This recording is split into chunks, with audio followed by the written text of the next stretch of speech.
왜 그러셨습니까? 죄송합니다. 계획했다는 거 인정하십니까? 언제부터 계획하신 건가요? 홍콩 묻지마 살인 검색하신 거 맞나요? 왜 검색하셨습니까? 범행에 참가를 하신 거 맞습니까?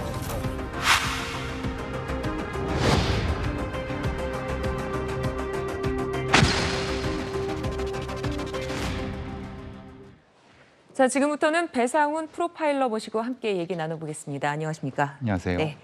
자, 먼저 신림동 흉기 살인범 조선 신상공개 결정 이후 어제 처음으로 얼굴을 드러냈습니다. 정혁준 변호사님, 네. 이것은 경찰이 의도해서 저렇게 얼굴을 내밀게 한 걸까요? 아니 규정에 따라서 얼굴이 공개가 돼야죠. 이제 우리나라 특정 강력범죄 처벌법이 있거든요. 거기 8조에 의해 피의자의 얼굴을 공개할 수 있도록 하는 요건이 있습니다. 첫 번째가 뭐냐면 범행 수단이 잔인하고 중대한 피해가 있어야 돼요. 저것보다 더 잔인한 수단이 어디 있겠습니까? 네. 그다음에 한 명은 돌아가시고 또 3명이 또 크게 상처를 입었으니까, 상해를 입었으니까. 그다음에 이제 충분한 증거가 있어야 되는데 거의 뭐 현행범 수준이니까 증거까지도 필요가 없을 거고. 세 번째가 뭐냐면 국민의 알 권리 보장과 범죄 예방 등 공공의 이익이 있어야 되는데 이런 부분들에 대해서는 국민의 알 권리 당연히 보장되어야 하고요. 이런 것들이 오픈이 돼야 그래야지 이제 범죄 예방이 되지 않을까. 그다음 마지막으로 혐의자가 네. 청소년이 아니어야 하는데 30이 넘은 그런 어른이니까 그 성년자이니까 이런 경우에는 피의자 얼굴이 당연히 공개가 되어야 된다라고 저는 생각을 하고요. 제가 오히려 유감스럽다라고 생각하는 법 바꿔야 돼요. 저런 흉악한 범죄에 대해서는 즉시 피의자 얼굴이 미국처럼 그렇게 공개가 돼야지 한참 동안 지난 다음에 화면에서도 계속 이렇게 뿌옇게 처리되고 그러니까 어느 정도는 저 흉악한 범죄자들이 내가 혹시 뭐 피할 수 있을까? 내 얼굴이 가려지지 않을까? 이런 기대를 하는 것이 아닌가 그런 생각이 들기 때문에 이참에 저는 이 규정을 좀 손을 봐야 되는 것이 아닌가 그렇게 생각합니다. 네, 조선 계획범죄를 인정하냐는 질문에 그렇다고 답을 했습니다. 박성규 의원님, 그런데 모방범죄가 아니냐 이런 얘기도 나오고 있어요. 네, 본인이 추호의 망설임도 없이 계획범죄냐 그렇다고 했어요. 네. 정말 끔찍한 일이지만 이게 6월 2일 홍콩의 한 쇼핑몰에서 있었던 사건인데 세 가지 공통점이 있습니다. 자, 조선처럼 그때도 30대였어요. 네. 물론 뭐 30대가 중요한 게 아니고 직업이 없었습니다. 그리고 일면식, 그야말로 피해자와 가해자 사이에는 어떤 관계도 없고 본 적도 없는 사람들이었다는 거. 그다음 마지막 세 번째가 중요한데 네. 그 영상이요. 곧바로 인터넷에 나돌면서 홍콩 시민과 전 세계를 경악시켰어요. 예. 저도 그 영상을 그 모자이크 영상으로만 봤는데도 정말 대단하게 충격을 받았습니다. 네. 그러니까 이러한 공통점이 뭐냐? 이제 아까 저 프로파일러님께서도 얘기하시겠지만 카피캣이라는 거예요. 모방 네. 범죄자들인데 이런 걸 인터넷으로 밈, 쇼츠 이런 걸로 막 돌려보면서 멋있는데 나도 한번 해봐야 되겠는데 이게 무슨 게임도 아니고요. 정말 개탄스러운 일입니다. 네. 네, 자 배상훈 프로파일러께 여쭤보겠습니다. 조선이 계획범죄를 노린 듯한 정황, 여러 가지에서 드러나고 있다면서요. 예, 그렇습니다. 물론 대상성에 대한 계획성이 존재하고 공간에 대한 계획성이 존재하고 네. 증거 인멸에 대한 계획성이 존재하기 때문에 세 가지 부분에서 명확히 계획성이 들어가고요. 특히 이제 홍콩 묻지마 저 동영상을 잘 보시면 아시겠지만은 거리에서 어떻게 공격해야지 최대 효과를 낼 수 있는 것이 분명히 나타납니다. 네. 공격로와 도주로와 그리고 공격 방법 자체가 명확히 유사한 형태가 되고요.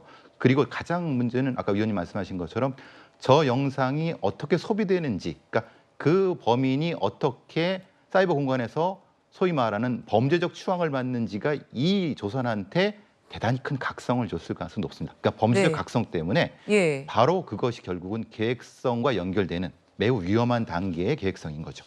네, 조선은 범행 직전 금천구의 한 마트에서 흉기를 훔쳤는데요. 그 모습이 CCTV에 고스란히 포착이 되기도 했습니다. 네, 조선이 마트 안 주방용품 코너를 서성이는 그런 화면도 저희가 가지고 있는데요. 조선이 마트 안의 주방용품 코너에서 흉기 2자루를 집어들고는 이렇게 집었습니다. 그리고 바지춤에 넣은 후 위도수로 감추는 그런 모습을 볼 수 있습니다. 이후에는 전혀 다른 물건을 또 계산을 했습니다. 그건 또 치밀함까지 보인 거죠. 그리고 조선은 곧바로 택시에 탑승해서 범행 장소인 신림동으로 향했는데 이때 택시에 흉기 하나를 두고 내렸습니다. 채널A에서 해당 택시기사를 직접 만나봤는데요. 당시 상황 관련 얘기 들어보시죠. 하자마자 가지고 실림 사거리 가자. 그 사람은 무조건 목적이 실림 사거리입니다. 실림 사거리 가는 게 목적이야. 여기다가 숨기 갈고 확 부시럭거리더라고.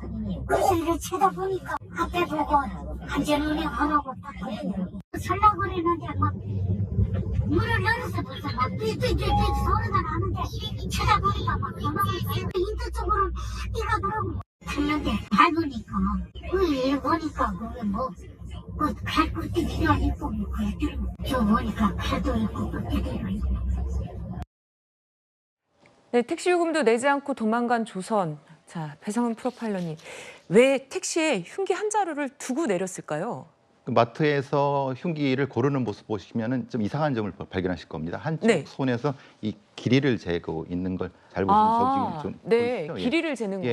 예. 손으로 보시겠지만 가늠하고 있지 않습니까?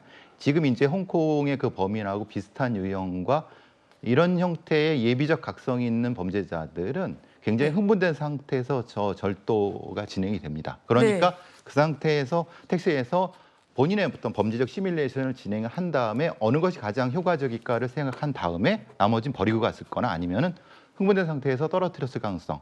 밑에서 발견된 게 자리에서 발견된 게 아니라 밑에 발 밑에서 발견됐다고 합니다. 그 저기 저 신문지 같은 게 싼 것이 그렇다고 하면은 둘 다 가능합니다. 말하자면 가장 효과적. 이제 저 뛰면서 공격을 하거든요. 저 조선이. 네. 그러면 양손에 들기가 어렵죠. 그러니까 그 방법적인 부분도 충분히 의미가 있는 것 같습니다. 그러니까 이미 다 계산을 하고 그러고서 시작된 범죄로 볼 수 있는 거죠. 동선이 거의 그 범죄적 동선이 일치가 됩니다. 그리고 가시는 거 조선이 범행하는 보면 그 굉장히 그 범죄적 전환이 빠릅니다.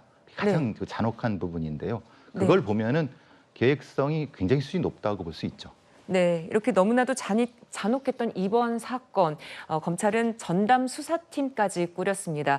자, 정혁진 변호사님, 앞으로 검찰에선 어떤 걸 더 밝혀내게 될까요? 뭐 제가 봤을 때 검찰에서 뭐 더 밝힐 게 뭐가 있겠습니까? 결과는 명확하고 그다음 어떻게 행위했는지 지금 프로파일러님께서 말씀하신 것처럼 무지무지하게 계획적이고 무지무지하게 잔혹한 행위로 그랬고 그다음 이제 또 동기를 봐야 되는데 동기에 대해서도 반성이 없잖아요. 이 사회가 나를 아주 못마땅하게 생각했기 때문에 내가 거기에 대해서 다른 사람을 불행하게 하고 싶었다.